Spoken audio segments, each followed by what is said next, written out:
Vamos falar de uma parada que tá rolando? Tem crescido Legendários. expressivamente o número de adeptos, incluindo famosos, ao movimento cristão Legendários. Trata-se de um retiro espiritual voltado exclusivamente para homens. A proposta central é promover uma imersão de 72 horas na natureza. Os participantes fazem caminhadas intensas, escutam pregações religiosas e cumprem desafios físicos com o objetivo de alcançar seu potencial máximo, promover uma transformação pessoal e de fé e se tornarem heróis da família depois de subirem uma montanha e terem uma experiência com Deus. Durante os dias de retiro, os celulares são confiscados. Entre os nomes conhecidos que já participaram estão o ex-participante do BBB Eliezer, o coach Thiago Nigro, o marido de Simone Mendes, Kaká Diniz e até Neymar Pai. Os participantes são orientados a não divulgar os detalhes das atividades, sob argumento de preservar a individualidade e o impacto de cada jornada pessoal. O movimento surgiu em 2015 na Guatemala e desde então já alcançou 13 países e 70 cidades. A chegada ao Brasil aconteceu em 2017 e atualmente o país é o segundo com o maior número de participantes. Mais de 52 mil homens já passaram pelo retiro em todo o mundo. Para participar é preciso se inscrever pelo site oficial. As informações sobre valores divergem nas redes sociais, mas segundo alguns sites, a inscrição custa cerca de R$ 1.500. É justamente este o ponto que divide opiniões sobre o quanto a fé, mais uma vez, vem sendo transformada em produto de alto custo. E para mais notícias dos famosos é só me seguir. Boa. Esse movimento aí, Legendários, deu o que falar. E eu tenho alguns pequenos pontos pra falar a respeito disso daí, tá? Eu acho que a gente vive algumas crises no nosso tempo, né? Primeiro, a gente vive uma grande crise da masculinidade. Isso é muito grande. A gente vive uma crise muito grande de masculinidade, onde muitos homens, com o crescimento do feminismo, com as mudanças que a gente teve dentro da nossa sociedade, com a modernidade, as cidades, a gente perdeu muito do que era a expressão do que era masculino e muitos homens não sabem expressar-se dentro de um ambiente urbano do que é ser homem. Então, quando você pega um movimento tipo esse do Legendários, o cara acha que ele subir na montanha sem fazer manha, ele escalar a montanha, subir o rio, andar no mato, carpir o lote, pra ele é algo que vai deixar ele edificado, porque ele nunca teve a proximidade com algo disso, né? Porque pensa, um piá tipo o Primo Rico, vai. Pô, o Thiago, pô, o cara, cresceu no condomínio, pô, sempre deve ter tido um monte de facilidades na vida dele, um carpete, pô, o Toddzinho na mamadeira, e pô, uma vida muito privilegiada. Então o cara nunca entendeu muito do que é essa dificuldade, nunca passou por isso. Então quando você tem um pouco disso, é uma coisa muito estimulante pra uma masculinidade, é uma coisa que traz muito uma testosterona, é uma coisa que traz, pô, pensa pra um cara que cresceu dentro de um ambiente fechado, bicho. O cara, vamos escalar uma montanha. Ó, pensa, por um maluco que cresceu, sei lá, Moema, fazer uma trilha, sacou? Pô, pro cara isso é foda, entendeu? Pro cara isso aqui é a coisa mais revigorante do universo. O cara se sente, pô, o cara se sente o Bear Grylls, bicho. Por quê? Porque a gente tá nesse contexto onde a gente vive preso no nosso carro, no nosso HB20, a gente fica preso dentro da nossa varanda gourmet, a gente fica preso dentro do nosso escritório com ar-condicionado. Então, é uma crise que a gente tem de masculinidade muito grande, que isso daqui já traz uma parada que pro cara é uma parada muito forte, né? Então, os nossos meninos que crescem dentro das cidades, e essas cidades são cada vez mais perigosas, as crianças não têm esse contato com natureza, não têm contato com rua, não têm contato com nada, né? Pô, aqui, o Thiago Santos, o cara que cresceu na Moca. Pô, eu cresci na Moca, mas eu tive alguns privilégios na minha vida, né? Minha avó morava no interior, então eu tinha um privilégio muito grande de pô, ir com meu pai para o interior, brincar no mato. Eu tive parentes que moravam no mato também. Então, pô, eu tive muito privilégio de subir em árvore, brincar na terra, brincar com bicho, sabe? Escalar em árvore. Eu tive um privilégio muito grande também de brincar na rua, subir em um muro, escalar. Eu tive uma infância muito tátil, sabe? Muito, muito tátil. Eu brinquei com muita coisa, eu fiz muita coisa, eu estava na rua. Cara, eu pude fazer muita coisa que hoje é muito negado para essas gerações mais novas, né.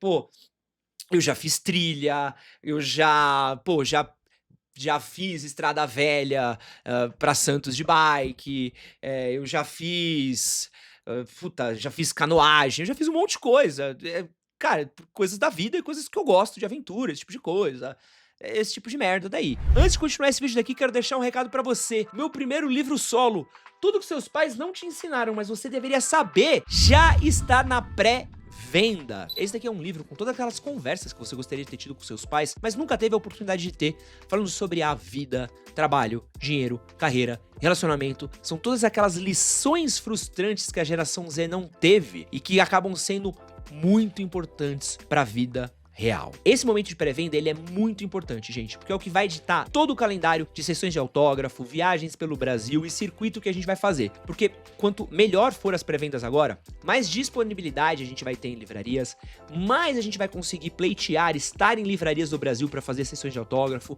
mais cidades eu vou conseguir visitar, mais lugares eu vou conseguir ir para conseguir conhecer vocês. Então, garanta o seu livro na pré-venda, porque aí eu consigo conversar com uma editora, consigo conversar com livrarias ao redor do Brasil e consigo garantir que eu vá até aí visitar você. Então, me ajuda nessa, o link vai estar na descrição do vídeo, no primeiro comentário fixado, e eu preciso muito dessa força de vocês nesse momento. Esse livro, ele é muito importante pra mim, é um momento novo na minha carreira, eu tô muito feliz de estar fazendo ele junto com a editora Maquinaria, então conto com vocês nesse momento.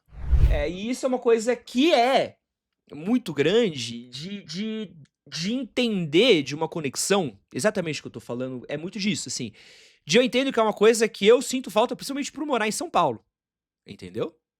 Eu sinto, assim, que às vezes eu fico tão preso no ambiente de São Paulo, que eu, por exemplo, canalizo um pouco dessa energia na luta. E essa rapaziada vai canalizar isso num outro lugar. Só qual que é o problema do Legendários, né? O Legendários, ele tem um viés, que é o viés da religião. Ele é um viés que ele canaliza ali uma coisa de religião, ele mistura aí também uma questão de papel de gênero, de uma tentativa de um resgate de o que é, quem manda numa casa, quem não manda numa casa, qual que é a estrutura dentro de um lar, entendeu? E tudo isso faz parte de uma crise que a gente tem hoje, estrutural nas famílias. A gente perdeu um senso de comunidade que a gente tinha, a gente perdeu um senso de estrutura que a gente tinha, né? Porque qual que é a promessa que eles fazem? Ah, o meu maridinho, pô, eu juro, tem um monte de vídeo de mulher que diz: "Ah, o meu maridinho vai pra montanha ouvir a palavra de Cristo, vai se conectar com outros homens pra aprender qual que é o papel dele como marido, o papel dele como homem, o papel dele vai voltar para desempenhar o papel dele da energia masculina da casa." Isso é muito uma loucura, né, isso é muito louco isso. E aí a gente perdeu muito muito essa estrutura louca, né, a gente perdeu muito isso, e muitas pessoas vão buscar, né, em religião, vão buscar em algum lugar, algum caminho, vão buscar em algum lugar alguma ordem, porque não tem no mundo moderno que a gente vive, não tem estrutura nas ideias. Vocês estão acompanhando o que eu tô tentando explicar aqui? Porque no mundo caótico como a gente vive, onde as ideias não estão estruturadas, um lugar onde propõe estruturar as ideias é um caminho. Vocês entenderam? E aí lá, o cara fala que vai ajudar você a se conectar com sua masculinidade, vai ajudar você a salvar seu casamento, vai ajudar você a se conectar com Deus. E aí o cara te oferece uma experiência edificante, cara. Porque assim, tu vai passar 3 dias no limite, passando perrengue, tu vai ter uma sensação de êxtase, cansado, tem mano, misturando religião no meio, tu vai estar ali no limite, rezando, orando, se conectando. E esse é o tipo de experiência que une as pessoas, cara. Pô, sei lá, quem já fez experiência de escoteiro, quem já teve experiência em acampamento, quem já teve experiência, eh, de qualquer tipo de associação com outras pessoas, sabe como é que é esse tipo de experiência, cara, de você estar num perrengue com uma pessoa, você se une com outras pessoas, certo? Só que eu acho que tem uma questão aí, que é a questão de uma experiência cara, tá, cara. Assim, eu não gosto desse viés de: "Ah, é uma broderagem.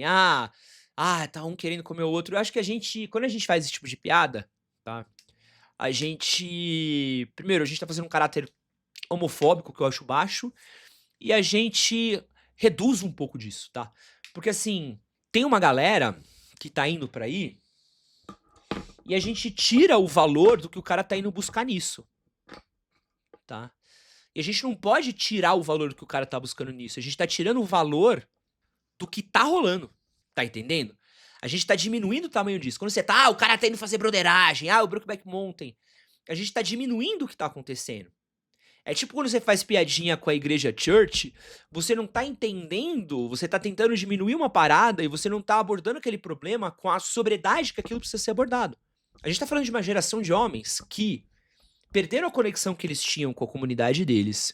A gente tá falando de uns caras que perderam toda a conexão que eles tinham com a ancestralidade, com a fisicalidade, com a natureza, que eles perderam um senso de ritos de passagem deles, família, que eles procuram algum senso de ordem, que eles procuram algum senso de pertencimento, e eles encontram na igreja, que eles encontram nessa experiência, um lugar onde tem uma ordem, uma hierarquia, onde tem coisas, caixinhas a serem preenchidas, onde a cabeça dele entra em organização e a vida parece menos caótica e mais lógica a ser seguida. É muito simples. Ou, eu vou interromper esse vídeo de novo, mas é porque eu tô ligado que você que tá assistindo esse vídeo aqui pro celular, você não tá inscrito aqui nesse canal, sabia? Então eu vou te dar 5 segundinhos aqui, ó, pra você se inscrever. Enquanto isso, eu vou beber um pouquinho da minha água, tá?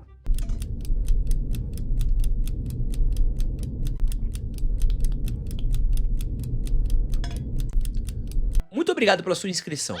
Mas isso já existe há algum tempo. Deram o nome de experiência radical. Parece que a diferença que você trouxe é pra quem tem grana. É isso mesmo. O valor real nisso é 1000 conto. O resto é uma triste questão social. É isso. Então, o que eu acho que aqui que é importante da gente não diminuir essa história, porque isso que tá acontecendo é uma parada que são pessoas que elas estão buscando orientação de algum jeito, cara.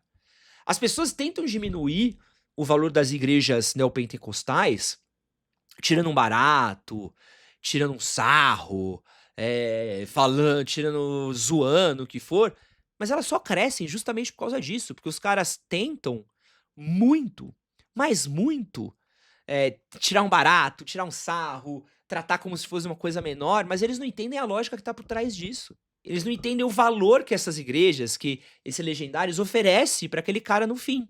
E assim, eu acho que precisa existir um legendários? Não. Eu acho que um homem, ele conseguiria encontrar o que oferece um legendários por conta própria. Só que qual que é o problema? É muito difícil pro cara ter a ferramenta de construção pessoal pra ter isso, né? Porque o cara conseguiria encontrar esse senso de ancestralidade, de natureza dele, uma experiência física sozinho. Ele conseguiria ter uma experiência, ele mesmo, fazendo uma trilha com os amigos dele. Ele conseguiria encontrar um senso de pertencimento com a natureza indo fazer uma trilha em Brotas, indo fazer uma experiência de canoagem, indo fazer uma experiência de ciclismo. Pô, outro dia o Arthur, o Mamãe Falei, me convidou pra andar de bike na Serra da Cantareira. Pô, eu neguei porque eu sou um pato nessas coisas, não gostaria de me machucar fazendo essas coisas. Mas, pô, eu gostaria muito um dia de fazer uma trilha andando e por lá. Então eu tô até me programando pra fazer isso, tá? Experiência legal, bacana, entendeu? Agora, por exemplo, eu já gosto muito de experiência com o quê? Gosto muito de andar de skate, gosto muito de pedalar, gosto muito de não em trilha de terra, tá? Gosto muito de luta, de artes marciais, pô, eu treino, mano, 4, 5 vezes. Eu gosto muito de passear com meu cachorro no mato, entendeu? Gosto muito de terra, gosto muito de parque. Então essas são coisas que, sabe, que me conectam com a natureza. Eu gosto muito de, sabe, são coisas que você se conecta, entendeu? Então você pode ter sua conexão religiosa, você pode ter muito uma conexão eh eh, com a experiência da sua família. Então, às vezes, o cara ele vai buscar essa orientação de como se conectar com a família, porque ele não vai ter a experiência, né, de ter de como construir o laço com a família dele, né, da própria e eu da experiência do Arthur, gente, antes que vocês falem que eu tô me conectando com o MBL, mas, por exemplo, o Altair me convidou pra o Altair, esqueci do Naruhodô, me convidou pra lutar judô com ele na USP. Uma galera me convida pra fazer um monte de coisa, tá, gente? Só pra vocês saberem, eu dei só o exemplo que passou mais rápido na minha cabeça, inclusive, preciso ir lutar judô com o Altair lá na USP, tomar um pau dele, que eu já tô até vendo, né. Existe uma falta também de conexão do próprio homem, de ter as ferramentas emocionais de conversar com sua parceira também. Então o cara também ele não sabe, às vezes, conversar com a parceira dele, quais são os interesses dela. Então quando ele encontra num mentor, num outro homem, ele encontra muito mais validade no outro homem de explicar pra ele o que ele deve fazer com a parceira do que perguntar pra própria parceira, né. Ele vai reconhecer muito mais valor num mentor de como tratar a parceira dele do que conversar com a própria parceira. Vocês estão entendendo a brisa que eu tô falando? Acho que ele não precisaria ir lá, mas é que muito cara, ele não consegue encontrar essas ferramentas sozinhas, e ele terceiriza pra esses legendários isso. E aí, ele vai buscar também eu falei: "Tô indo na USP tomar um pau", porra. Ele também vai buscar esse senso de pertencimento, né, "Ah, tá todo mundo indo, estão todos os meus amigos indo". Isso se torna uma experiência coletiva, né. "Ah, pô, a galera tá indo, então eu vou também, quero ver qual que é, quero ver o que que tem aí que tá todo mundo indo, tá todo mundo fazendo". Eu lembro que tinha eu esqueci o nome, qual que acho que era Coração Inquieto, tá, que era uma experiência e já vou entrar nessa questão de castração da masculinidade, tá, Letícia. Eh, Tinha uma experiência no meu colégio católico, que era chamava Coração Inquieto, era tipo um retiro, igualzinho Legendários, igualzinho. Todo mundo falava: "Nossa, porque tem um coração inquieto, e tem um coração inquieto, e tem um coração inquieto, tem que ir, tem que ir, tem que ir, tem que ir, tem que ir". E os professores eram muito loucos que eu fosse pra esse coração inquieto. Porque como eu, na época já era um pouquinho mais velho, já estava na época do teatro, eu já, na época do colegial, eu protagonizava as peças de teatro da escola, eh, fui protagonista das peças de escola do meu colégio, já não sofria mais bullying. Eh, Alguns professores queriam muito capitalizar em cima de mim um pouco dessa coisa da religião, essa coisa do coração inquieto, né. Um pouquinho mais velho eu consegui entender um pouco do que eles queriam, disso, né. E eu fui pra esse coração inquieto, né, que você tinha aqui quando você tinha 16 anos. E era exatamente isso, você ia para o meio do mato, tinha umas experiências de trilha, tinha umas experiências de natureza, andava no mato, respirava, conversava, orava, exatamente isso. Era exatamente isso, né. Só que, no fim, cara, eu olhei e falei: "Ah, legal", tá ligado? Não muda tanto o bagulho como eu.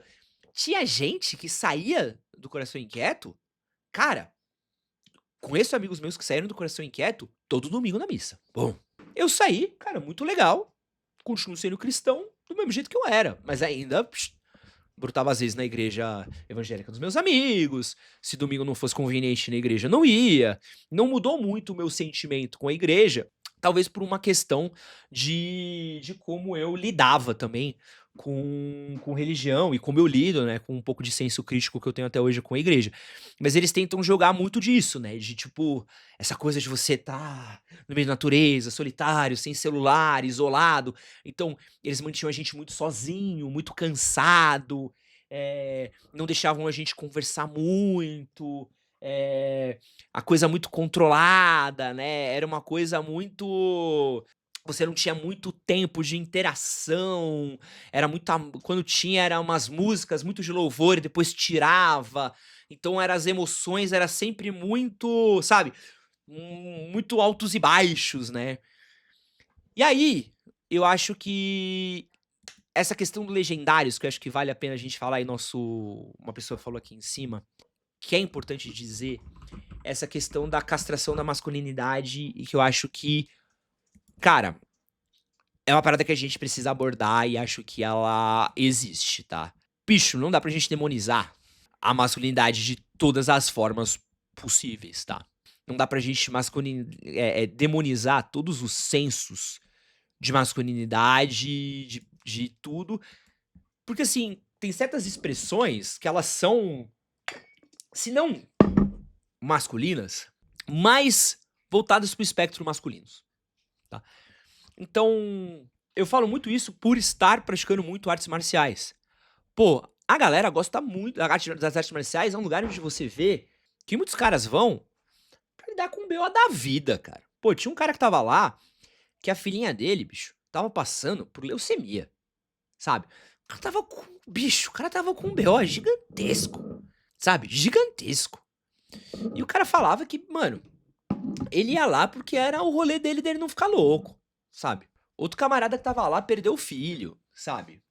Tinha gente lá, pô, eu no auge dos problemas que eu tive com a minha última empresa, cara, se eu não fosse pro jiu-jitsu, eu ficava louco, saca? É um lugar onde você vai, às vezes, pra cuidar da sua cabeça, pra você poder se expressar, pra você poder ter um lugar onde você, pô, tem dias e treinos que você pode, bicho, extravasar. Você, cara, você faz força. Você, mano, bota o maluco de 1,90 m pra baixo na base da porrada. Ou, mano, o cara te senta a porrada sem dó, né? No meu caso, eu sou o cara que apanha muito, sempre, né? Mas você tá lá fazendo força, apanhando e tal. E assim, e é uma coisa que ela é legal, sabe? É uma expressão física natural, da mesma coisa que academia. Academia é você fazer força, levantar coisa, arremessar coisa. É uma válvula de escape, é uma expressão natural de testosterona, de masculinidade e tá tudo bem, entendeu? É controlada, sabe? É quase um rolê onde você se solta, e eu sempre brinco, né? O jiu-jitsu é onde eu vou, são ambientes de ruptura. Cara, o jiu-jitsu é onde eu vou, sabe? Pra que meus funcionários, pra que meus amigos e pra que minha noiva gostem de mim, entendeu? Eu vou pra que as pessoas gostem de mim, porque é pra onde eu vou pra não ter problema, entendeu? Pra não ter problema com as pessoas que eu gosto. Eu vou pra poder relaxar.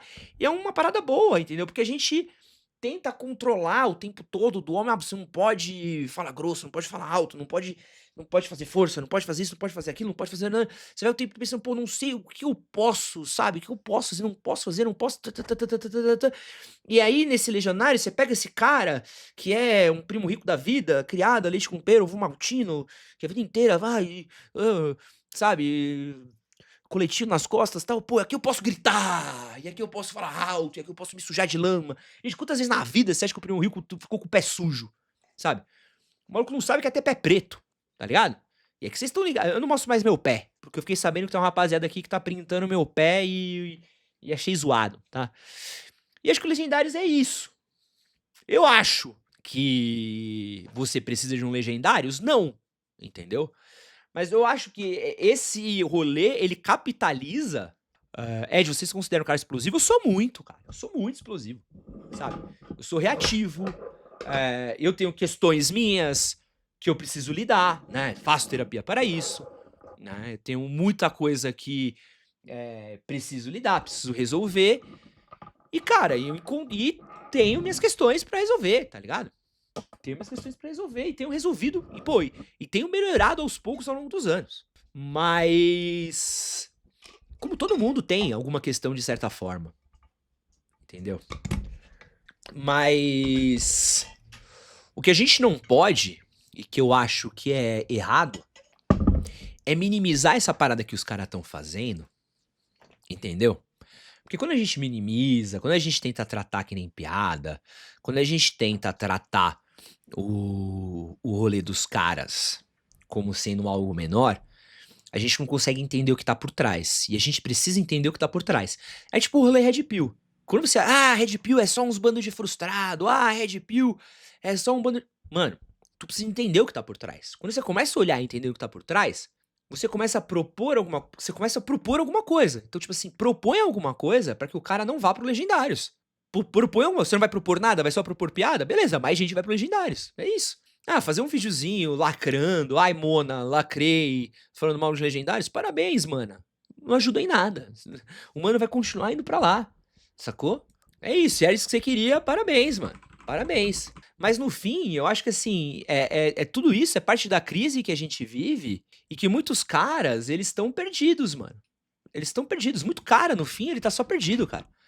Muito cara, ele tá só perdido, muito cara tá só procurando orientação, muito cara tá só procurando um senso, procurando uma orientação sobre família, uma orientação sobre fé, sobre Deus, uma orientação sobre a masculinidade dele, sobre pertencimento. É um mundo muito caótico, é uma vida muito desgraçada, é uma rotina muito desgraçada que a gente vive, e aí o cara cai nesse golpe, e é um golpe muito fácil de cair, bicho. É muito fácil de cair.